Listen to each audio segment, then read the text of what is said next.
I've run into several people recently and had conversations with them who had left the Catholic Church. And it was a long time ago that they had all left the church. And these were all independent conversations, but they all had one thing in common. When we really got down and I figured out why they left the church, they said it was because they don't accept human authority, aka the authority of the church. And so this, in today's gospel, is one of my go-to verses in situations like that, Matthew 16:18, where Christ says to Simon, gives him a new name, Peter, which means rock. And he says, upon this rock I will build my church, and the gates of the netherworld shall not prevail against it.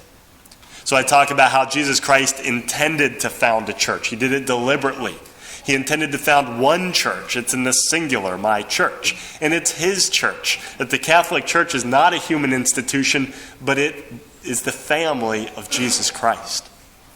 So as I'm going through this and giving this amazing biblical explanation about the foundation of this church, I suddenly realized they didn't care. As I'm talking to them and giving them this explanation, they just didn't care.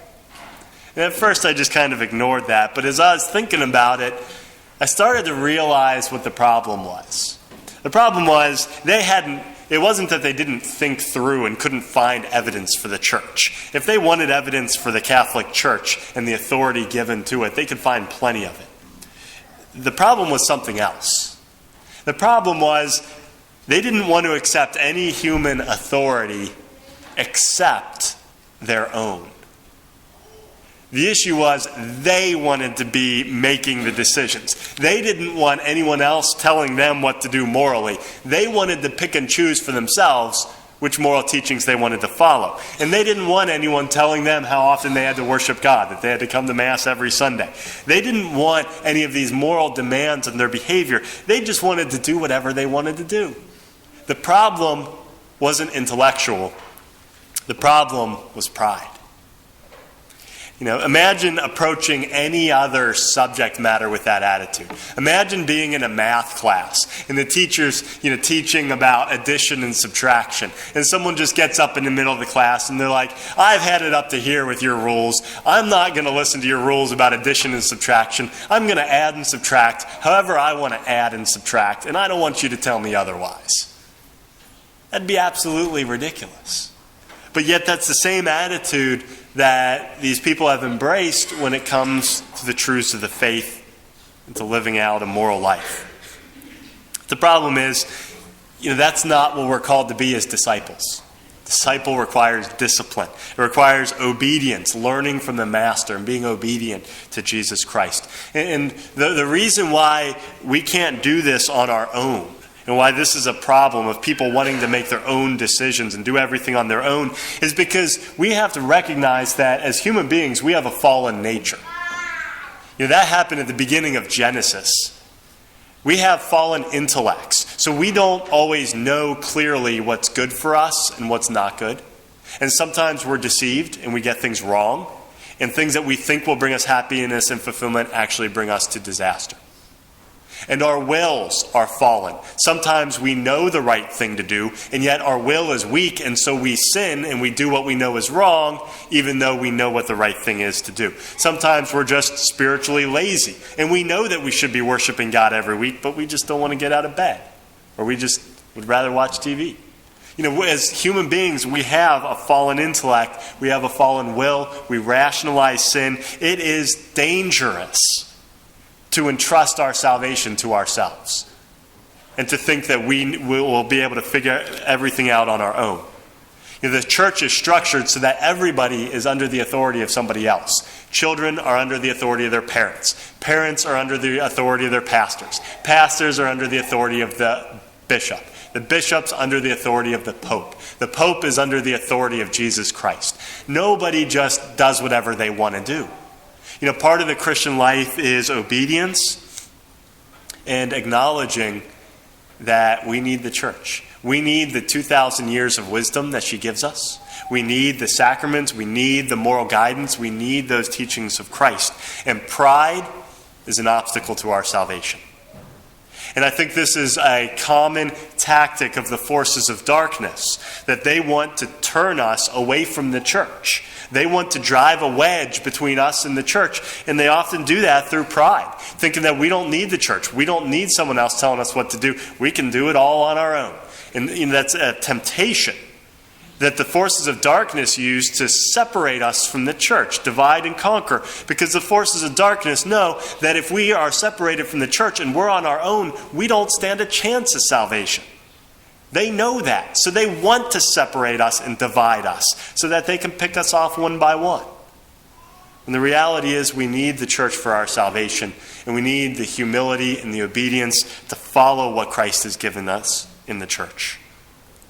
So as we look at the readings today, in the first reading, there's this guy named Shebna. He was the prime minister of the kingdom of Israel under King Hezekiah. And in the kingdom of David and a lot of ancient kingdoms, they would have the office of prime minister. It was the king's right-hand man. And when the king was gone, the prime minister would rule in his stead, among other responsibilities. In the first reading, Isaiah is saying that the office of prime minister would be taken away from Shebna, and it would be given to Eliakim. And the symbol for that office was the key. He said the key will be taken away from Shebna and given to Eliakim. Jesus Christ inherits the kingdom of David. He is a son of David. He inherits the kingdom of Israel. He is the King of Kings. And in the gospel reading, when he gives the keys to Peter, what's he doing? He's appointing him as the prime minister of his kingdom. He's appointing Peter as the first pope, the vicar of Christ. And when Jesus Christ ascends into heaven, Peter and his successors, Linus, Cletus, Clement, they'll be the ones all the way down to Pope Francis to hold the keys to the kingdom. And so Christ gives the church a clear hierarchy. He appoints a pope. He appoints the apostles as the first bishops. He gives it an organizational structure. The other thing we can pull from the first reading is when he gives Eliakim the key, he says that Eliakim will be a father to the people of Israel. The Pope is our Holy Father. What does that mean? He exercises authority not to lord it over us or for his own purpose, but he is the father of God's family here on earth. It's his job to unite, to guard, and to provide for God's family, to provide for them with clear teaching and moral guidance, to make sure that they have access to the sacraments, and to unify the church throughout the world. You know, every organization or institution needs unity. A school has a principal. A company has a president or a CEO. Within the church, the Pope helps to unite under one visible head the entire church throughout the world. And so that's an extremely important part of what Jesus Christ gave us when he was giving us the church.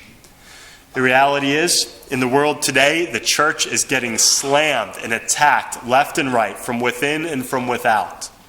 And there's waves crashing against the church. And one of the main issues that this is surrounding is marriage, the institution of marriage. In particular, the indissolubility of marriage. That it is a sacrament until death do us part. And what constitutes adultery? That's where this fight is happening. And as 100 years ago, Our Lady of Fatima appeared to the children, one of the things that Sister Lucia said was that the final battle between Jesus Christ and Satan would be over the sanctity of marriage in the family. And that's the battle that we're in right now. And there are forces trying to undermine and to confuse people about what the church's teaching is.